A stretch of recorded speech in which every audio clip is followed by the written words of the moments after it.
بيقول لك ايه بقى يا سيدي؟ السفير الانجليزي النهارده بعد ما صحي خد المورنينج كوفي بتاعته والانجليش كيك بتاعته، خد بعضه عشان يروح يشوف اكل عيشه ويفتح الدكان.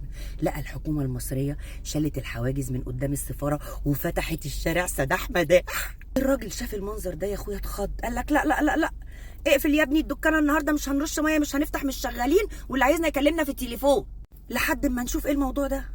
شالوا الحواجز، ده شالوا الحواجز يا اختي. وهنعمل ايه احنا دلوقتي من غير السفاره الانجليزي وهي مش شغاله يا اخويا؟ احنا هنعمل ايه كمصريين؟ ده احنا مقهورين. بعدين تدرس ايه يا بالحاج؟ تعالى لما اقول لك، انت قافل الشارع ده يجي لك اكتر من 20 سنه يا اخويا. وبعدين احنا عاملين مشروع تطوير كبير قوي في وسط البلد، فاحنا معذورين في الشارع ده، عايزين نروق وننفض. وبعدين انت مقموص ليه؟ مقموص ليه انت؟ انا عايزه افهم. انت لوحدك؟ ما في سفاره بلجيكا الناس ما فتحوش بقهم. انت على راسك بطحه؟ انت قول لي، انت على راسك بطحه؟ هل انت متخيل وشطانك صور لك ان دي المعامله بالمثل اللي قال عليها الدكتور بدر عبد العاطي؟ لا، انت كده بتستقل بالمصريين. والله العظيم انت كده بتقل بالله. اسالني ليه؟ انا اقول لك، عشان انت لو سالت المصريين المعامله بالمثل تبقى عامله ازاي يا اختي يا اختي يا اختي يا اختي يا اختي، افكار بقى، ابداع، هتشوف ابداع. ده انا لوحدي عندي شويه افكار في استغلال الشارع الفل. بص والنبي الشارع، بص والنبي الشارع بقى فله وقمر ازاي، بص الجمال والحلاوه. طب بذمتك مش لما تفتح مكتبك كده وتطل على الشارع الشرح البرح ده، مش انت نفسيتك تستريح؟ انت كان يلزمها الحواجز بس.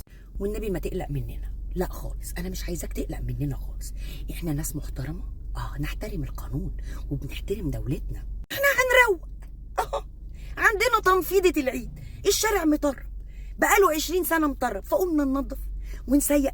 داخل علينا مولد النبي ورمضان كمان 4 شهور، يا دوبك نعلق زينه رمضان وبعدين ندرس الموقف. لو انت قلقان قوي يعني وحاسس ان انت ممكن بعد الشر مثلا، بعد الشر يعني اي حاجه تحصل للسفاره، لا ده انت تبعت تجيب الولا برقوقه بقى، الولا انس برقوقه بقى، تجيبه كده بالميكروفون بتاعه يقف يحرس لك السفاره. ولا داعي للقلق معالي السفير خالص، ابسولوتلي.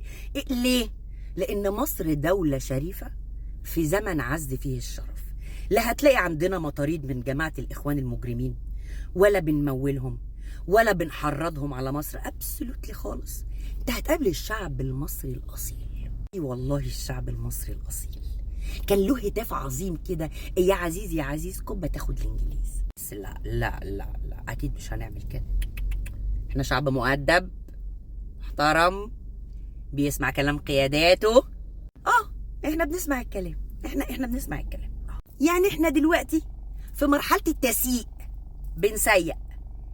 هنشوف بقى المراحل القادمه هنروح فين ان شاء الله. وافتح دكانتك يا راجل، ما تخافش، افتح دكانتك ما تخافش، دي اكل عيشك. ما يصحش كده.